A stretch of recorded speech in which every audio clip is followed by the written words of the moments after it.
Hello students, in the previous lecture we have discussed about moment of resistance of a singly reinforced beam, and in today's lecture we will be discussing a typical sum regarding singly reinforced beam, and then we will be completing our analysis portion and moving forward towards designing of singly reinforced beam.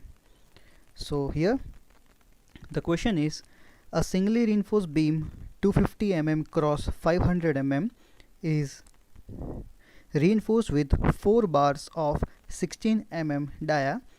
The beam is simply supported over a span of 6 meters, assuming M20 concrete and Fe415 steel with an effective cover of 50 mm. Cover is given. Determine the concentrated load. That means we need to find a point load P at mid-span so that it can be caused by the beam in addition to its self-weight. Means in this question we need to find a concentrated load P which will be acting at its mid-span, and that can be carried by the beam in addition to its self-weight. Means it will be the live load. The self-weight of the beam will be considered as dead load, and the concentrated load P will be the live load acting on the beam. So we need to find this load, that is our live load. So moving on to the data given, the size of the beam is mentioned as 250 mm cross 500 mm, and in the secondary portion, that is the depth criteria, it is not mentioned that it is an effective depth. So if it is not mentioned it as effective depth, we will always consider it to be as overall depth, that is capital D. Clear? So in this case capital D is given as 500 mm and it is reinforced with 4 bars of 16 mm. Means total number of bars are 4 and each having 16 mm diameter. So AST can be calculated using this.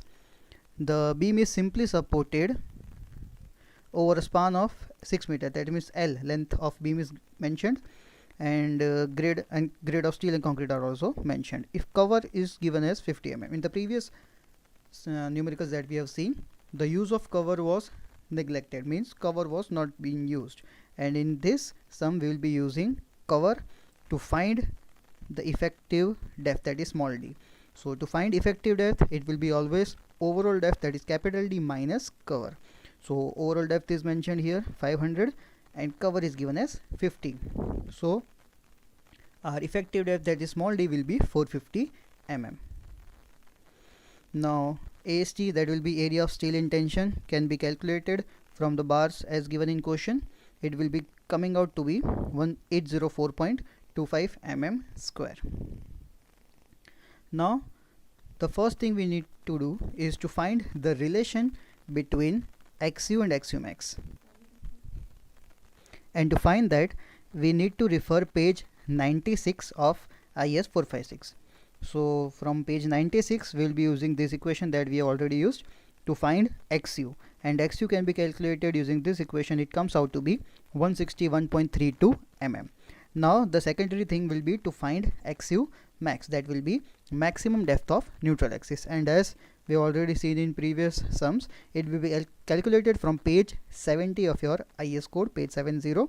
So from this table we have already seen that the grade of steel, as it is given as 415, we will be using this second relationship. That means for Fe415 we will be taking the ratio to be 0.48. Clear? So 0.48 into D, and calculating that, the value of XU max comes out to be 216 mm. So we have calculated both the things, that is we have calculated XU and we have calculated XU max. So the relationship comes out to be that XU is less than XU max, and if XU is less than XU max, it will be termed as under reinforced section. So the first portion of our sum is completed. We will be moving on to the second portion, that is the calculation of moment. Now moment means moment of resistance. We have already seen in previous lecture that moment of resistance can be calculated using two equations. The first equation being in page number 96, that is equation number B, and the second being in equation number C. So here as the criteria comes out to be XU is less than XU max, we will be using this case, that is clause number B.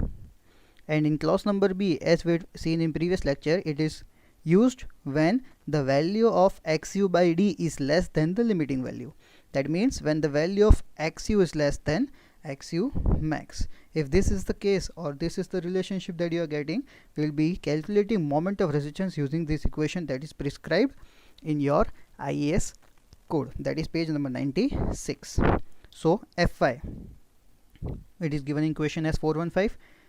AST, we have calculated up previously. D, that is effective depth, we have also seen that 450. Fi, AST, FCK, B and D, everything we have already seen or calculated. So substituting here, we get the value to be 111.28. We get the value 111.28 kilo Newton. Now up till the previous sums, we have completed or we have concluded our sum here. If the question is asked as to find moment of resistance, we will be concluding it here. But in this case, we are going to find the live load that is acting on the beam. That is the concentrated load capital P that is asked, that is acting on our simply supported beam. So let's take an example. Suppose this is a simply supported beam having length L. Suppose it to be a rectangular beam. So the cross section here will be rectangular, taking it as 2D object rather than 1D object. So here we can see that we have the length and we have some thickness, that is, and in the third view 3D we can see the depth of beam or the width of beam. So this section will be composing of RCC, that means it will carrying steel as well as concrete, so it has some self weight. That means this component or this beam carries weight, and that weight is termed as self weight of beam or the dead load of beam. Clear? And we have asked that dead load. So here we have asked that this is a simply supported beam.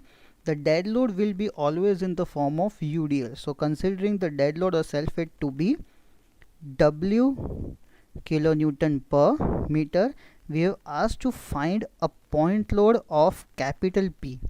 We have to find the point load of capital P, that will be in kilonewton, which will be acting at its midspan. So the length will be L by 2, L by 2. In this sum, we need to find this P kilonewton load. So how to find that? We will be seeing. So first and foremost, we will be finding the self weight, that is the dead load of beam. And to find self weight, equation is already prescribed in SP16. You have to buy at this. It is W equal to rho B D, that is density, width and overall depth. Mind it, we are considering it to be capital D, not small d. Clear?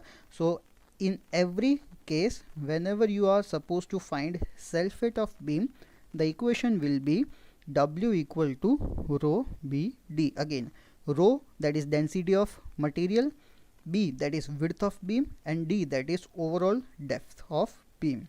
So in this case, rho, as we are using RCC or it is mentioned RC beam, rho density will be 25 kilonewton per meter cube. The RCC density will always be 25 kilonewton per meter cube. We have already seen in the first lecture, that was introduction lecture, that masonry has a density of 20 kilonewton per meter cube and RCC has density of 25 kilonewton per meter cube. So here, as the unit we are dealing with is kilonewton and meter, so we need to convert these dimensions into meter to get the proper answer.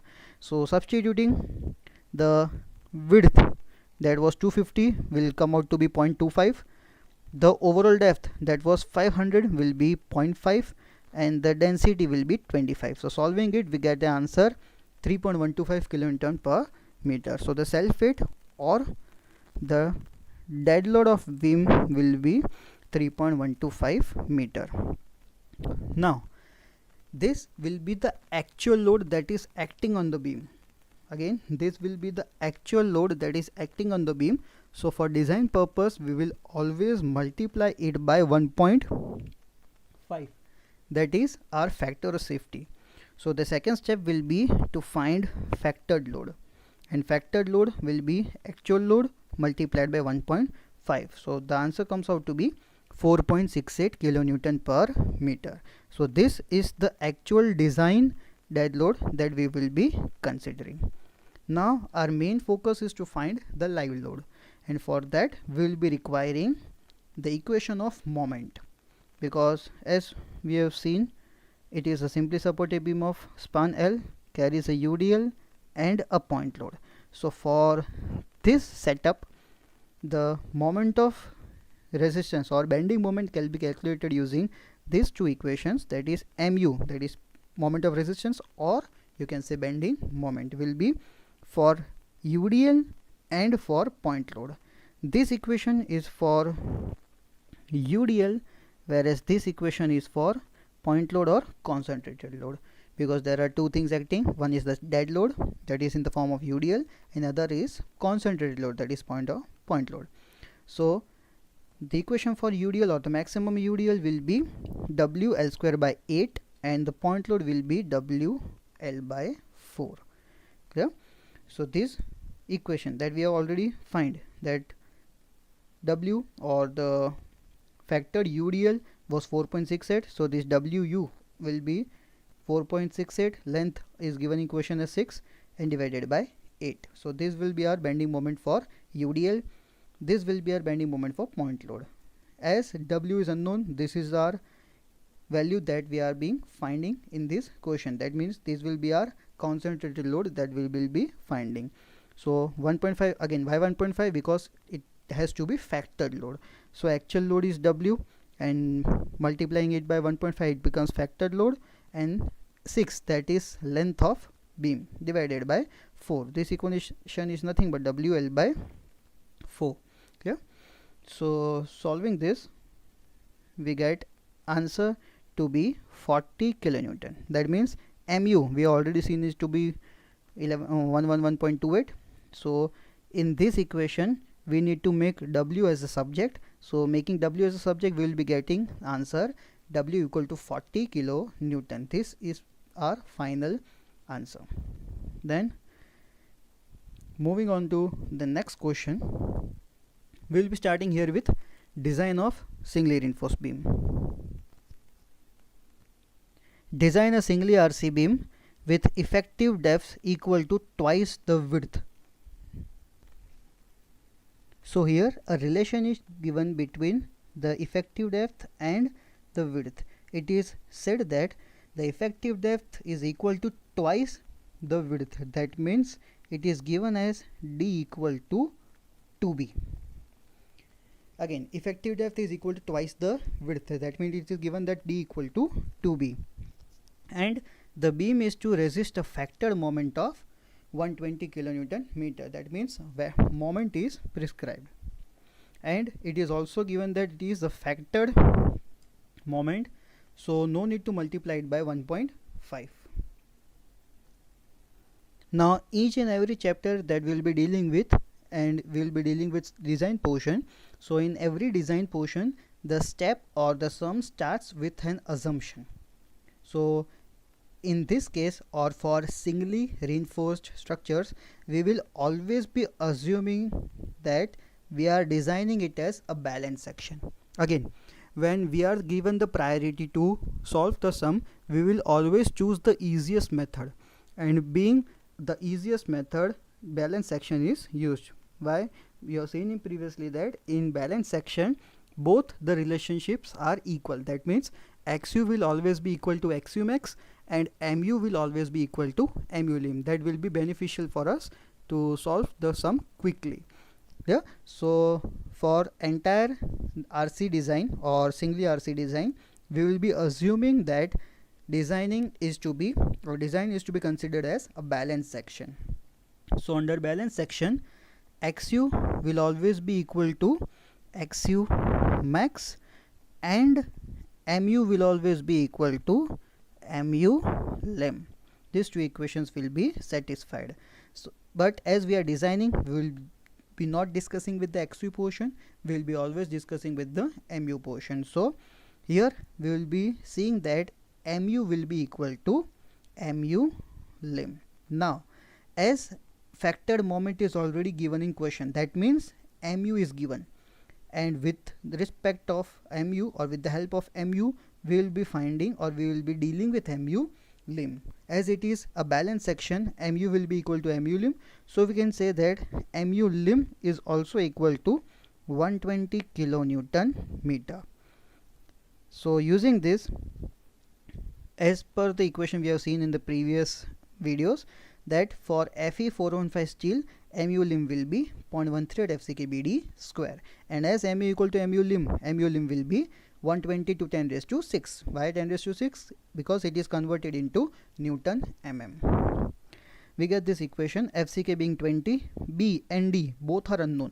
Here one equation and two unknowns cannot be solved, so we have given an equation or relation that B is to be considered as 2D. Sorry, D is to be considered as 2B. Yeah? So we need to consider D equal to 2B in this case. So wherever D is there, we will be substituting it by 2B, so D square becomes 2B whole square, and solving this we get B equal to 221.5. Again we'll be getting B equal to 221.5. Now in the actual practice or actual construction design, point measurements or decimal measurements are not required. So while constructing a beam actually on a site, we are not dealing with any decimal numbers, so rounding it off to the nearest maximum whole number, we will be rounding it off to 230 mm. So 221.5 will be rounding it off to 230 mm. Clear? Because decimals are not allowed on site. So B comes out to be 230 mm, and as the relation was D equal to 2B, so effective depth will be 460 mm. This will be our step 1. Step 1 will be always to find dimensions. Again, whenever we are dealing with design purposes or design sums, there are two methods. The first method, or the two steps, the first step will always be to find the dimension, and the second step will be to find the detailing. Detailing means to find the area of steel. And to find area of steel, the procedure is that first we need to find PT. As we have seen in previous video, PT, that is percentage of tension reinforcement, can be calculated from this equation. It comes out to be 0.824%, and AST, the equation of AST is equal to PTBD by 100. So here we are getting that AST, that is area of steel, is 871.79 mm square. So here the area is completed. Now we'll be moving with the number of bars, that means number of steel bars. So to calculate number of steel bars, we will be using some assumption. That means we will be dealing with some assumptions. Now here we are assuming that we are taking 20 mm dia bars. So first of all we need to find small ht, that means area of one bar. If a bar of 20 mm diameter is considered, the area of one bar will be pi by 4 into 20 square. That comes out to be 314.15, and the total area that is to be covered is 871, and area of one bar is 314.15. So the total bars that are to be provided can be calculated from this equation, that is capital AST upon small st. So the total bars can be calculated from this method, that is capital AST upon small ast, and it comes out to be 2.77 bars. But as we don't do in decimals, as we have seen, for example, if the answer is 2.77, that means 2 numbers of bar as whole and 77% of third bar. So we need to cut that bar, or cut that bar into 77%, and then to reinforce it in beam. It is not possible to cut a bar through its section. So whenever number of bars we are finding it, we are always rounding it off to the higher value. So we are getting answer here as 2.77. So rounding it off to higher value, it becomes 3 numbers of bar. Clear? So in this case we will be providing 3 numbers of bar as 20 mm. Again, 20 mm is just an assumption. You can take here as 16 mm, you can take here as 18 mm, anything. What range we should take, or what are the other criterias, that we will be seeing in the next lecture. For this is, as this is our first sum, we will be just using or just assuming that 20 mm bars are the standard bars for RCC construction. So here 20 mm diameter bars are taken for construction, and the total number we are getting is 3. Again, the final statement is very important. It carries 1 mark in your GTO examination. The final number states that how many bars have you provided in the construction or in the design of beam, and of what diameter. So this statement carries 1 mark, so don't forget to write it. We just need to write the explanation. That means, that is, we are providing 3 numbers of 20 mm diameter bars. These 3 numbers are to be calculated, and this 20 is to be assumed. Clear? So now we will be moving towards today's practice problem. This is our today's exercise problem, and hopefully you will be doing it, because from today onwards we are starting with design, and design carries more weightage than analysis portion in your GTO syllabus. Okay, so we'll be seeing in the next lecture. Thank you.